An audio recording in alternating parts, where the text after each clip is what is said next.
You can wear what you want, dude. I mean, you can. And send me a picture of it. On a PG stream, F the haters. The fact is, though, you can. I don't even need to send you a picture. You have the power of Photoshop and a still image of me that I've given you full permission to do whatever you want with. You have full power to just have me wearing anything you wanted. Excellent. I shall use this power now. Hurrah. But now, though, you can see we are on Infernal Shrines. Not the highest win rate for Hearts Lady, a worse win rate for TheOne, but TheOne has a terrible sample size, so therefore it is not too relevant of a statistic at this point. Exactly. So without further ado, guys, we're gonna jump right into the very first draft of the last day here for week 1, and this is already going to be a very exciting one because we see a Dahaka ban, and I've been waiting for some teams to finally do this because it seemed whenever Dahaka wasn't banned, it was a first pick for almost any team in the league. So now with this guy out of the way, TheOne has the chance to secure themselves a warrior as a first pick, and they do so successfully with Arthas. Brings a lot of you know, zone control, a lot of crowd control as well to the table. Yes, we do. Very strong hero. Speaking of strong heroes, Sonya has leapt up hugely over the last couple of weeks, especially due to the consistent bannings of Dahaka, but even when we have seen him be picked, Sonya has jumped up hugely. We actually saw Bushido Esports in the Open Division yesterday, picking Sonya every single game that we cast of them, all 4. They did, in the end, lose out to leftovers in the finals, but the consistent preference on Sonya is something that seems to be a theme over both the regions. And I think most of it derives from the fact that Sonya right now combines so many aspects in just one solid package. She can be a little bit of a frontliner. She's a solid tank that's hard to kill, especially in the late game. She can be a devastating assassin if left alone in the backline of the enemy team. And of course, she is a formidable solo laner and is such a valuable asset on many lanes when, you know, the rest of your team wants to apply pressure elsewhere. So there's so many pros and advantages of picking Sonya that you can just ignore the downsides of her, like being easy to interrupt when you have stuns, and that's about it already, right? Very true. That's sort of her only weakness, other than a slightly higher health pool than Illidan for percentage damage. That's the only other benefit, negative, I would say, but it's not even a negative. That's like saying, oh, I'm so rich that I get taxed more. It's like saying that.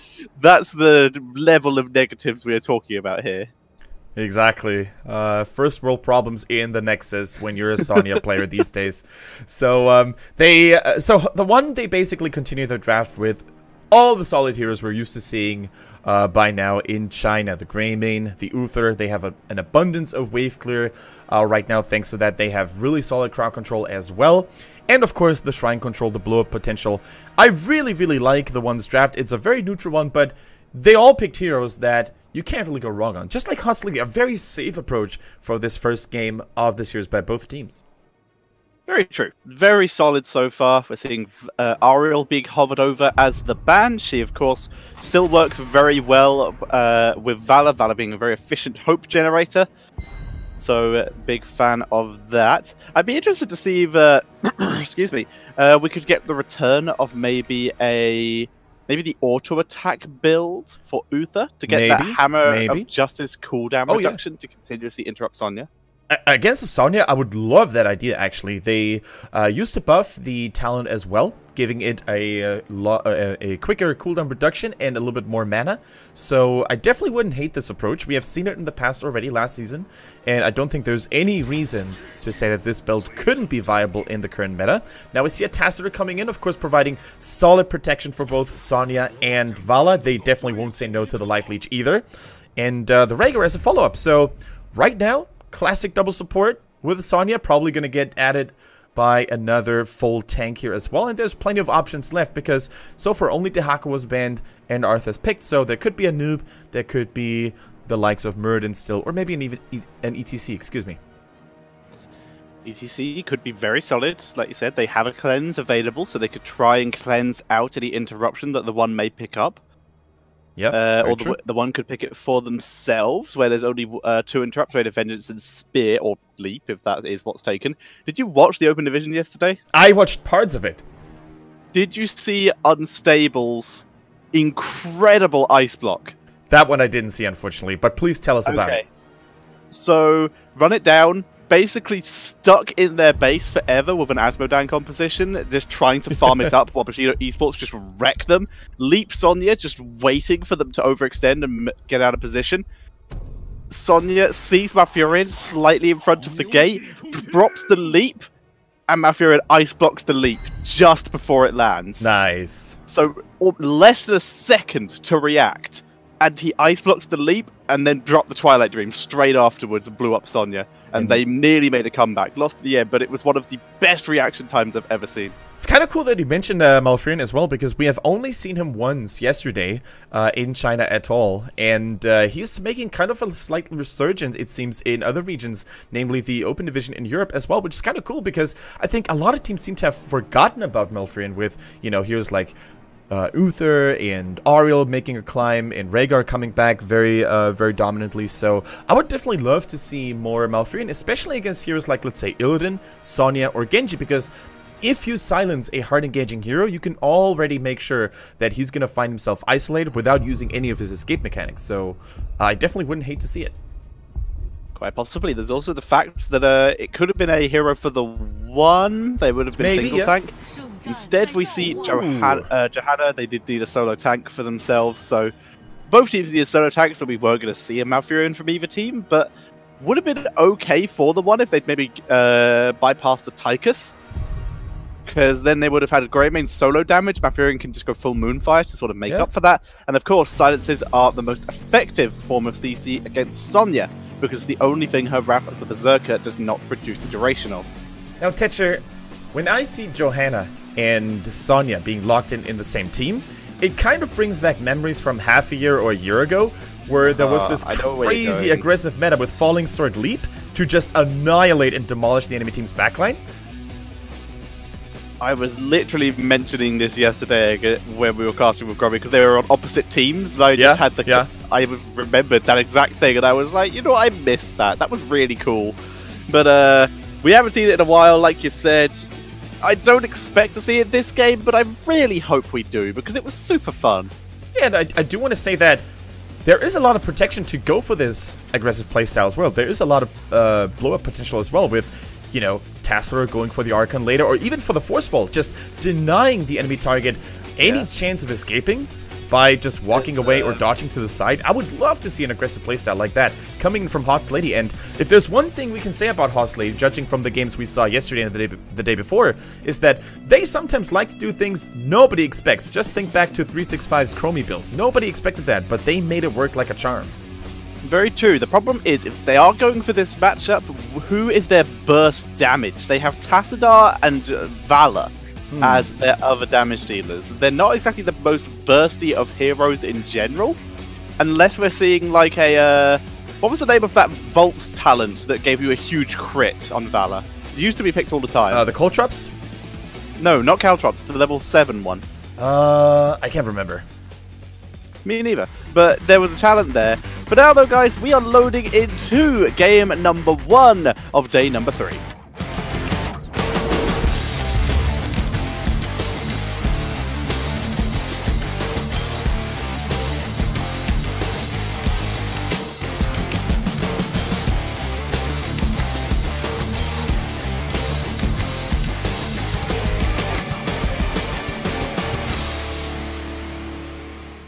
The first game of the final day of week 1 here for HGC China. We're going to see Hot's Lady versus TheOne. And then on the left, we have the ladies in blue. 365 playing that Vala. We have a Gain on the Rhaegar. Lias is playing Sonya. Feetby on Tassadar. And Carlo, the main tank, on the Johanna. Whereas on the right-hand side, it is TheOne, with Hugo on Arthas, Lucky on Tychus, Meng on Greymane, Zyran playing the Uther, and Hihi playing the ETC. I see you need a little bit of time to unleash the full MJ within you. I haven't thought of another one. What is it? It's always going to be different. That's the thing. But I currently don't have one. So if there isn't going to be a different one, I'm not going to force it. Gotcha. It needs to come naturally. I totally understand. Exactly. Exactly. I'm just giving... Look, we do need a third one, though, because comedy comes in threes. I'm just giving the crowd out there something to look forward to, you know? Just gently stirring up the hype. But we can look forward to it by keeping it a mystery as to when it will happen. Because, Kendrick, what is the first rule of comedy? The The first rule of commentating? Comedy. Comedy, excuse me. Improvise.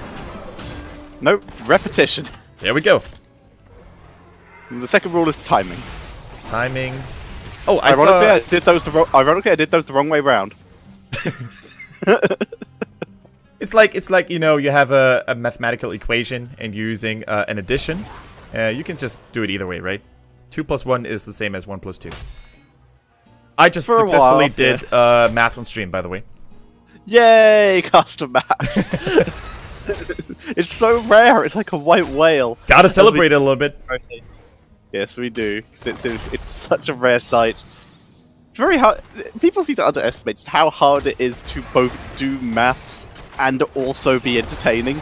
Because maths, it is quite difficult in general. Yeah, and the fact that people like Grubby seem to fall victim to that logic as well. Who Grubby I consider to be a near perfect human being, makes me quite happy about myself. That you know, we're not too terrible. Yeah, Grubby is definitely a little bit better at the caster maps than us, but he does fall into the trap every now and again too. Rooted, and Sonya is able to escape, but it's dropped quite low in the meantime.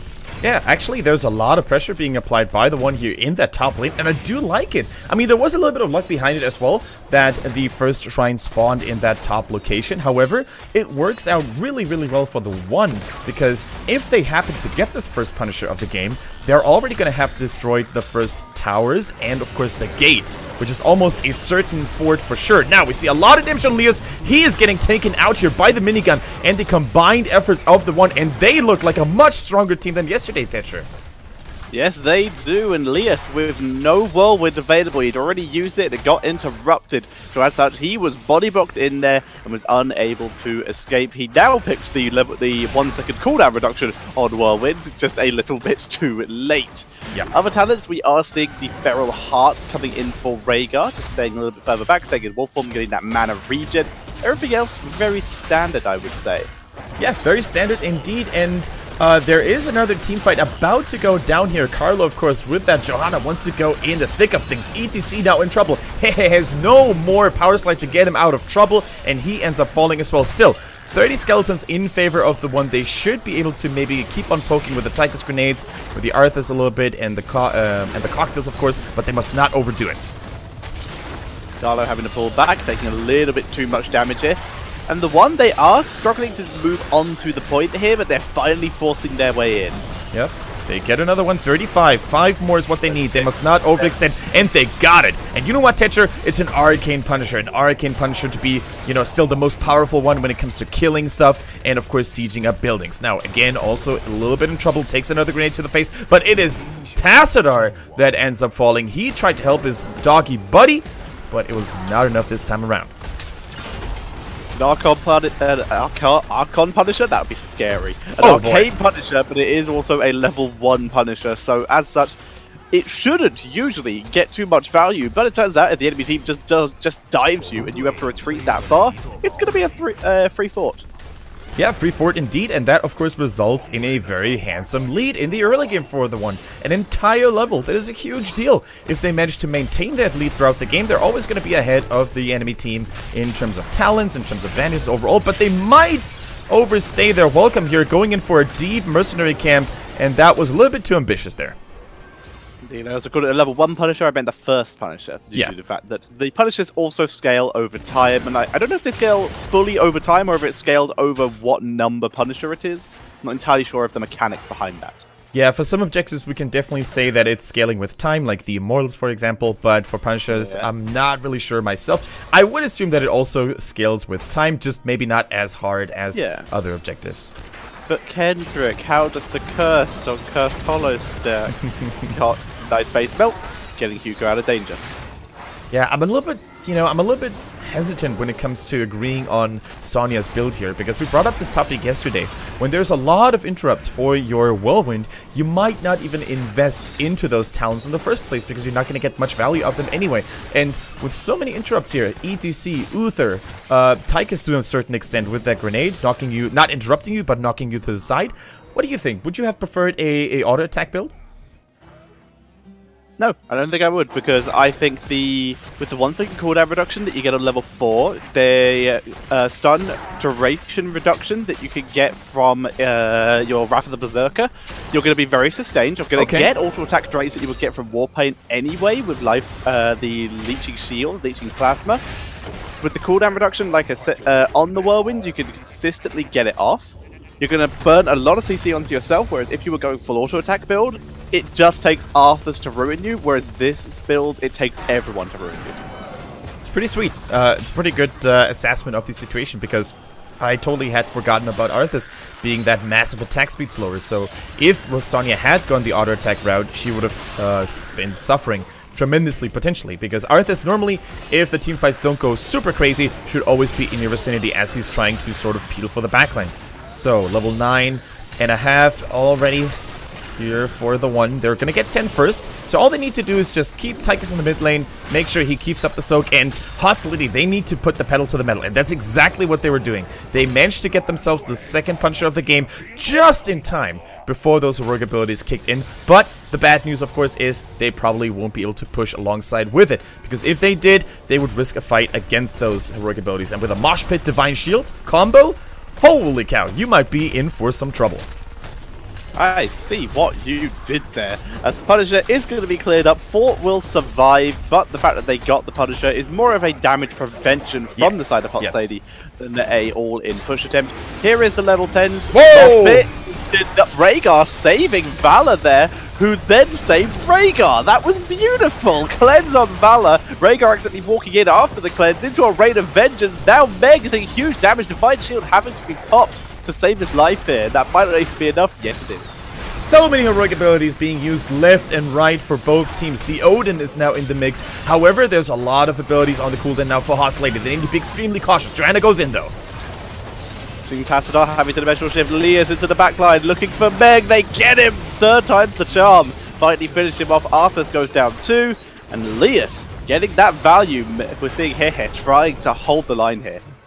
Yeah, that was a very ambitious engage here by Hehe to just basically walk in and use that mosh pit on the first enemy in sight. And it was only Vala. He unfortunately didn't get the Rhaegar. I think that was his original calculation. Like, if I get Rhaegar in there as well, Vala can't be cleansed, and we might get a kill or two. Unfortunately, that didn't work out. The cleanse was on point, and then, of course, as you said, the Rain of Vengeance preventing any further damage on Rhaegar. So, beautiful symphony from Hot Lady, also knowing when to go and when to back off. The one, they need to work a little bit on their engages here, because they do have a lot of power in theory, but that Divine Shield, I'm not sure if Uther was out of range, or maybe if Uther was, like, surprised himself by the recklessness of ETC. Quite possibly. I think he was out of range because he dropped it on Rhaegar on a Greymane shortly afterwards. That would be my assumption. That mosh pit did seem to be very isolated. And like you said, very well played by Hot Lady, but during that mosh pit thing. But criticization to be made in the fact that that Rain of Vengeance should not have been required due to, again, not over-microing for the cleanse. He microed in he walked in for the cleanse and then walked too far to put himself in the mosh pit accidentally. Needs to be a bit more precise. Yeah, and hopefully ETC Hehe is going to be a little bit more careful about his teammates being in range to follow up, and of course the enemy team getting trapped in those mosh pits. So there's a lot of things to consider when you play ETC, which makes it a fairly challenging hero to play in pro play, because unlike in your average Hero League or Quick Match, you know, enemies are not willing to clump up and just getting caught by your power slide. In pro play, it's quite hard to land those godlike mosh pits. However, it is possible. I think I saw a pretty good one yesterday in the Open Division in Europe. We saw some very good everything in the Open Division in Europe yesterday. It was a very good day of games. So we see Tychus dropping the Odin. That should be enough to drive Hot Lady back and potentially guarantee the Shrine. Yeah.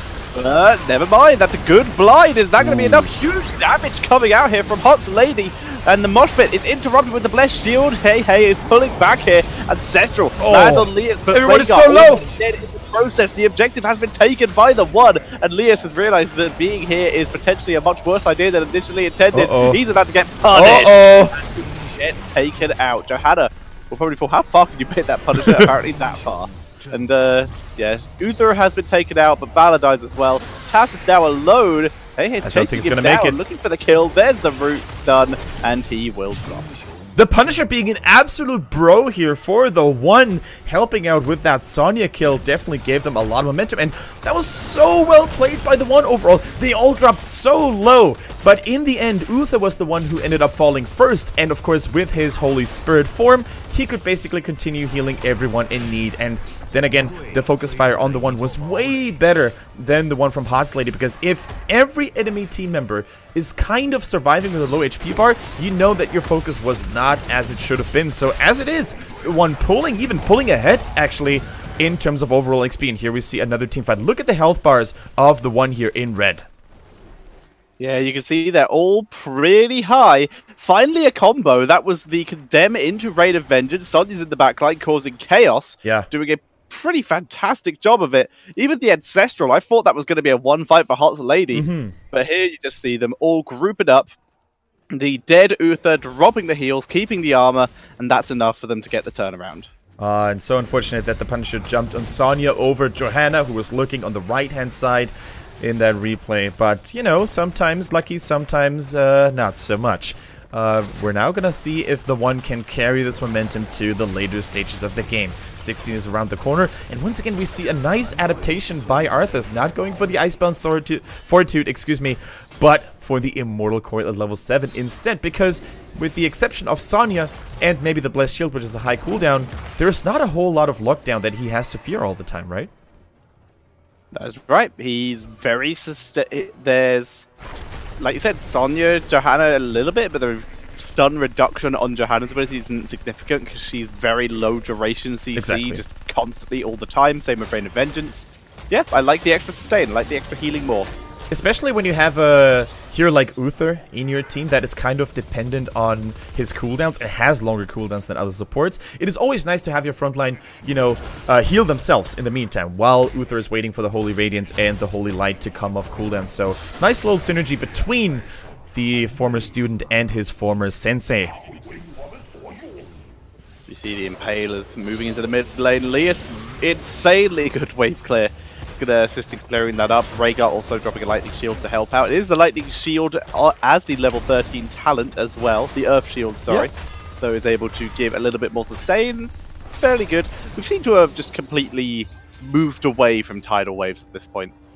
Exactly, and also Sonya with that shield, with the Nerves of Steel, is going to be much more resilient in those future teamfights than she was before. And as time goes by, with that level 16 and the level 20 talent, Sonya is going to become really scary if you focus too many resources and cooldowns on her. Now we see ETC here, going for the flank, making sure that they have vision over this bush area in the bottom of the shrine. Can he survive long enough though? And we still have to see a beautiful mega mosh pit, maybe supported by a Divine Shield, but for thus far, the Divine Shield was extremely well used in order to keep Greymane alive, and Meng, of course, being the most experienced, the most seasoned player in the roster is super important.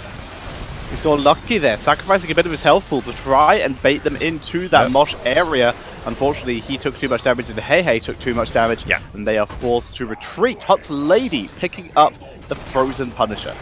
Can really see that Hey has a lot more respect now from the roster of Hot's Lady. He's no longer willing to use a premature mosh pit. He's waiting for the right moment, and keep in mind, he still has it ready, and well, that's going to be quite the big deal. However, they need to make sure to bait the Punisher over the wall for now. Beautiful cleanse coming in as well, just to be on the safe side of things, but Hey wouldn't have even needed it. Nice power slide. We have a full Condemn build, except for, full Condemn build. Don't think he has one at level 1. For Johanna, which includes the Blessed Hammer, which is a pretty nice scouting tool for over the walls. Can actually scout bushes pretty reasonably, and it's, of course, extra damage. Yeah, the Frost Shot from Vala coming in huge here, slowing the pursuit of TheOne significantly. Now, Greymane getting locked down by the Johanna. Hey also being kind of low. 50% HP is not enough, and the cow is getting focused. He turns around, though. Big mosh pit coming in. Condemn perfectly timed with the end of the Divine Shield, though, as Vala is already gone, though. As Hugo moving back onto Feed B, who is one of the big damage dealers here. Sonya being a huge nuisance in the backline, continuously well-winning. That'll be up now as she goes back in, and Ancestral keeps her alive as she is relentless, pushing forward. Tiger's trying to do the damage. Here comes Greymane, stun from ETC, and Sonya finally drops. Rhaegar jumps in here, gets himself a kill, looking for more, and it's again picking up the majority of the kills there. Carlo and Feed B with extra damage too. Hots Lady dominating that fight in the end with a numbers disadvantage, losing their main source of DPS Vala so early on in the fight, and they still managed to come back on top of it. Once again, the damage focus fire was a little bit lackluster in the beginning, but so many people from TheOne managed to survive. But now with Carlo being a very tanky Crusader, they seem to manage and get that first keep of the game. Tassadar, Psystorms, there we go. And it was really crucial for them that both of their sustainers, both of their supports managed to survive, because if only Rhaegar or Tassadar had fallen, I believe, the rest of the cookie would have crumbled as well. As such though, beautiful fight for the ladies, and they maintain yet another XP lead.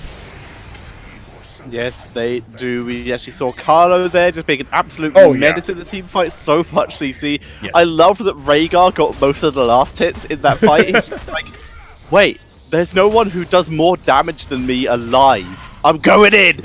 And just went in for the kills. Beautifully done. And I guess if he does get a plasma shield, he actually regenerates a respectable amount of health with that Doge Bite. So definitely don't hate it. And people seem to forget about it, but Rhaegar's auto attacks, even without the Feral Lunge, is actually quite scary because it was buffed multiple times in the past.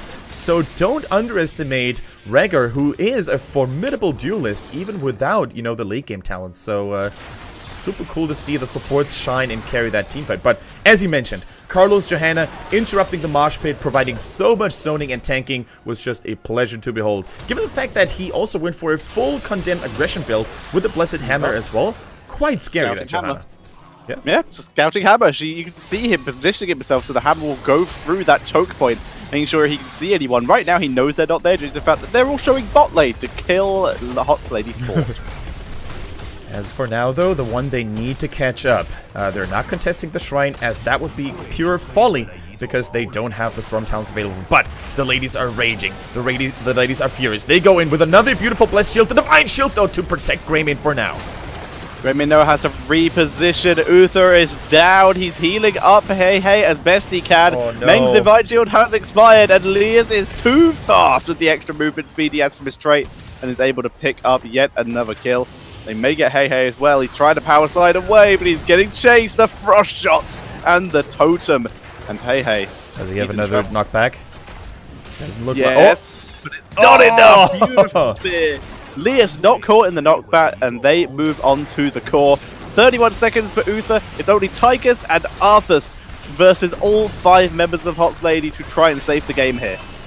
This is going to be close to impossible with so much damage. The Sonya, the Vala, the double support keeping everybody sustained, and the core is about to fall here for TheOne. Hots Lady, they take the first game of this best of 2, and once again, similar to yesterday, only one mistake, only one overextension by TheOne made all the difference. They really need to work on their patience in the late game. Once again, they were caught too far outside of their base. They wanted to get that level 20, I understand that, but for the cost of the game and potentially getting caught by the entirety of Hots Lady, not worth it.